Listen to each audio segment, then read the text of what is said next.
Jautrais stabiņš. Labvakar, dāmas un kungi, un esiet sveicināti rubrikā. Visdrīzāk jau, ka tā nebūs, bet parunāt par to var. Un šoreiz šajā rubrikā tieši par Jūrmalu. Šajā visnotaļ karstajā vasarā viens no karstākajiem notikumiem, protams, bija karaliskās dzemdības, atsaucoties uz kurām jaunu atrakciju piedāvās arī Līvu akvaparks.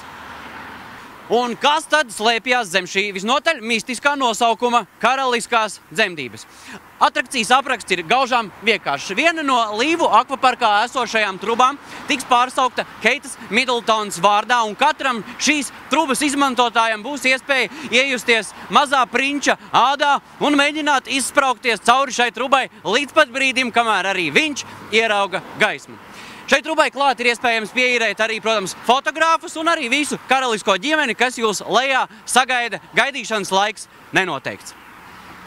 Tas bija Jānis Skuķelis, speciāli Humors Novāle.